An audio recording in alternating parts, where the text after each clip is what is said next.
Cuéntame que bueno, mucha gente sabe tu cercanía con Frida Kahlo, pero hay mucha gente que no sabe cómo empezó esto. ¿Cómo empezó? ¿En qué momento conociste por primera vez la casa de Frida Kahlo? ¿Cómo fue? Así, la vida, qué maravilla, ¿verdad? Yo estaba en sexto de primaria, Ajá. en la primaria Cuauhtémoc, M131, Cuauhtémoc. Y todavía había en México un resabio de la educación socialista. Y yo tuve maestras que eran mujeres que habían conocido a Frida en marchas, porque, bueno, Frida era comunista y era militante del partido, que eso mucha gente no lo sabe. Todo el mundo cree que Frida era solo una pintora loca, borracha y alucinada, pero no, era una intelectual. Y entonces la casa recién la habían vuelto museo. La casa de Frida, ella la dona al pueblo de México y el poeta Carlos Pellicer es el encargado de transformar la casa en un museo. Entonces este museo se abre y me llevaron de la Es la escuela. Casa Azul. La Casa Azul. Te llevaron de la escuela de la escuela, en camioncito de la escuela, todo el sexto de primaria, todas muy vestiditas, muy peinaditas. ¿Eran solo mujeres? Éramos solo mujeres. Ajá. Y llegamos a la casa de Frida y desde la casa, desde el color, desde la forma, yo dije, órale, además muy diferente de las casas yucatecas y aún de la casa de México, que ya se empezaban a llenar de flores de plástico, que ya empezaba, y en cambio aquí estaban los magueyes, ¿verdad? Y los colores y todo era como rosita, y en cambio la casa azul, ¿verdad? Y los colores así. Entonces entramos y yo tuve como desde el primer momento como excitación ante esta explosión de formas, de colores. Y cuando llegamos a ver el primer autorretrato de Frida, mis amigas empezaron a decir, ¿te pareces? Mira, y una sacó una pluma, un bolígrafo, y me pintó las cejas. Las cejas en medio. Y entonces dijeron, sí, y realmente a la Frida joven y de niña, sí me parecía mucho. Entonces, ¿te gustó parecerte o te molestó cuando bueno, me fascinó, me pareció maravilloso y me pareció inquietante, misterioso. Es inquietante, maravilloso. El personaje me atrajo, ¿cómo se dice? Me hipnotizó, me imantó. Por esa que, pero ¿por qué tiene bigotes? ¿Pero por qué? ¿Y qué es ese chango? ¿Y qué es eso que está? ¿Y qué es ese mundo? Y luego había en el museo ese que se llama Mi Nacimiento, que se ven unas piernas y una niña saliendo. Y fue así, órale, Órale, sí. órale. Tu sexto de primaria. Y como, aunque yo ya, esa misma época fue que Jodorowsky llegó. Entonces ya se nos estaba abriendo, pero sí, para mí a los 11 años se abrió un mundo y desde entonces yo me obsesioné con Frida. ¿Qué te hacía sentir cuando veías sus pinturas? Como una emoción erótica. Ok. O sea, ¿te generaba erotismo? Me generaba, aunque era una niña, o sea, no sabía que era eso, pero sí mi respiración se alteraba, me provocaba así emoción muy fuerte. Qué interesante. Y me obsesioné, entonces luego ya entramos a la secundaria y entonces organizaba yo con mis amigas que una vez al mes íbamos a la casa de Frida y ya el cuidador nos conocía y no se cobraba Te O sea, dejaba ¿te ibas como de pinta? como de pinta. O sea, tu pinta era ir a la casa de Frida. casa de Frida. Y luego ¿Qué todavía... pinta tan cultural? Sí, Nosotros pues íbamos no por era las chelas. cultural entonces. Era como... Era más... Frida no era aceptada. Ok. Frida era así, todavía mucho tiempo después, cuando quise hacer la película, todavía mucha gente me decía, ¿por qué quieres hacer una película de esa señora tan fea, tan mal hablada, bigotona, lesbiana, marihuana? Y hoy día es la mujer, pero de verdad, Jordi, yo le tenía que decir a la gente, oye, ¿conoces a Frida Kahlo? No. ¿Conoces? Ah, sí, esa pinche vieja, fea. Marihuana.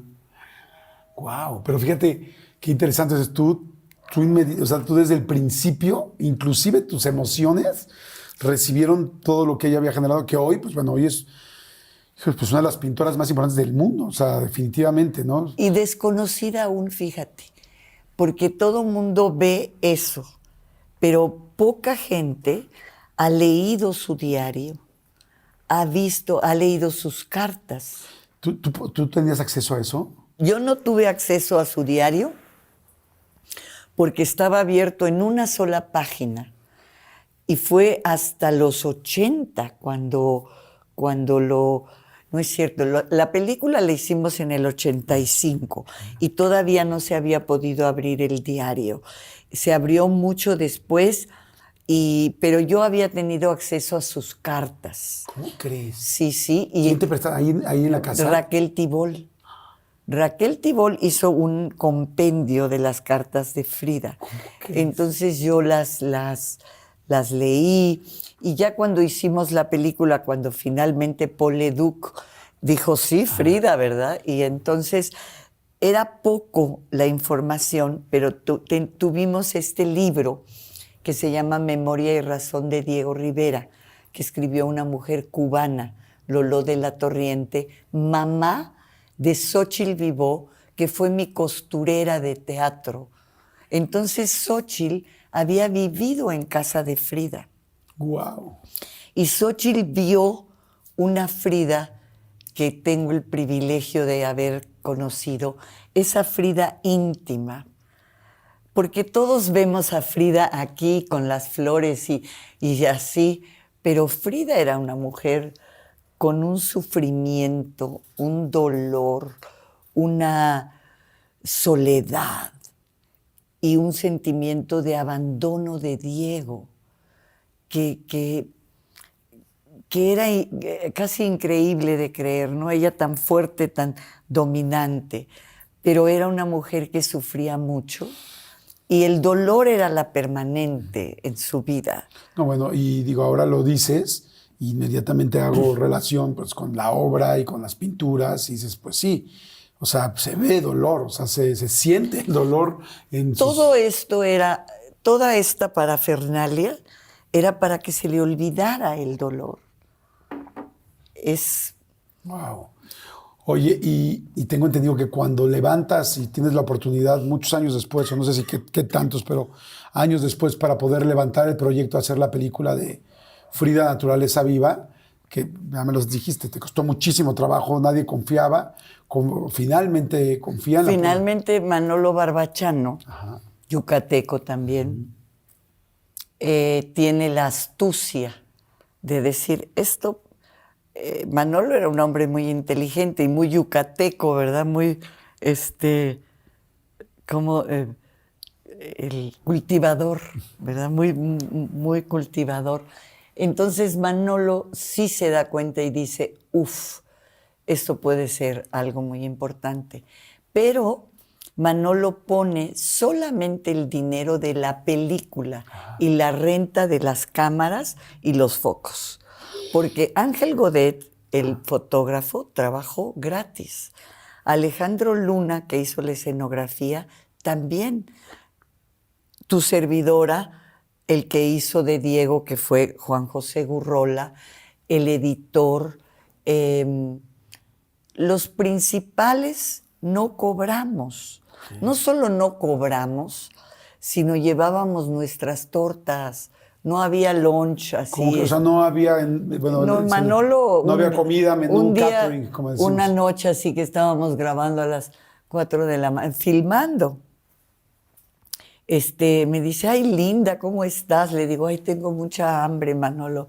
Entonces fue no sé a dónde y me trajo una bolsita de chocolates de Sanborns.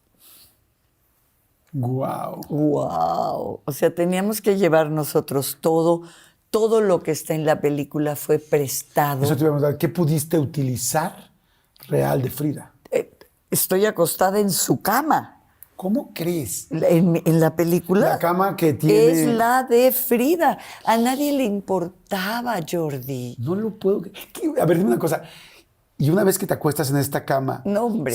¿qué sentiste? No. Bueno, fueron un viaje. Yo, gracias a Dios y a la vida, tenía a Pedro Armendáriz a mi lado. Entonces, y teníamos un hijo pequeño, Nicolásito. Entonces, Pedro, cuando vio que se armaba Frida, que era mi obsesión de toda la vida, me dijo, Ofelita, tú tranquila, si puedes venir, vienes, si no puedes venir, no vienes. Yo no te pregunto nada, yo cuido los hijos, él cuidó a David y a Nicolás. Me dijo, haz tu película, haz tu obsesión. Entonces yo muchas veces me quedaba a dormir en la casa del Indio Fernández por mi amiga Adelita, que Adelita vivía sola en esa casa que no, también era un fantasma, no como la casa del Indio que hoy podemos ver, pero era muy cerca de la Casa Azul. Entonces yo estaba en mi trip, ¿verdad? Entonces me iba a dormir a casa de Adelita. Wow, imagínate nada más acostarte en la casa de Frida, en la cama de Frida Kahlo. Y después filmando. En la cama donde dormía Marilyn Monroe. No juegues. Sí, me dieron ese cuarto. Oye, ¿y pudiste usar algo de ropa de Frida? No, el corsé nada más. Y Xóchitl me regaló una pulsera que Frida le regaló a su mamá le regaló a Xóchitl y Xóchitl me regaló a mí. Una pulsera de Frida. ¿Cómo crees? ¿Y la usas? Sí, y la iba yo a traer hoy, pero ¿cómo a la hora de la hora se me olvidó. Qué interesante. Pero Frida era una mujer inteligentísima. Ninguna pelada mal hablada como la mayoría de la gente cree y que se la pasaba en el desmadre y peda. No. O sea, para ver lo que hicieron ella y Diego, o sea, Diego pintó kilómetros de murales. O sea, no puede ser en medio del desmadre. Se levantaban a las 5 de la mañana. Trabajaban como locos. Y después sí, viva la vida, vamos a gozar, que los que luchan bien saben bailar, ¿verdad? Sí, pero eran militantes y eran intelectuales. Claro. Entonces, Frida Kahlo hablaba español, francés, inglés, alemán, leyó leyó todo de comunismo en alemán. No juegues. La biblioteca de Frida era donde yo me iba a tirar ahí. Y claro, los libros en francés no los entendía, pero los en español y le buscaba. Y yo me leí, porque nos sedujimos al cuidador y entrábamos y nos dejaba fumar en el y él decía... ¿Pero fumaban marihuana ahí adentro? No, ¿cómo crees? No, pero faritos. Faritos, cigarro, tabaco normal. Sí, tabaco normal. Yo dije, sí, pues ya estabas ya, eso ya hubiera sido alucine. Oye, wow. Y además, bueno, la película le fue increíble internacionalmente. Increíble, porque fue la primera que abrió. Ustedes, o sea, realmente, digo, pues lo voy a decir con todas sus letras, o sea, tú levantando este proyecto, junto con toda la gente que lo logró, pero tú impulsándolo, pues pusiste en el mundo, pues público, la vida de Frida Kahlo. Sí, gracias a Paul, que Paul Leduc, el director, bueno, Paul Leduc era un intelectual también. Wow, Y él entendió que él ya conocía a Frida. Y Frida entre los militantes era muy respetada. Y Frida en el diario, los invito a tu público a que lean el diario de Frida Kahlo.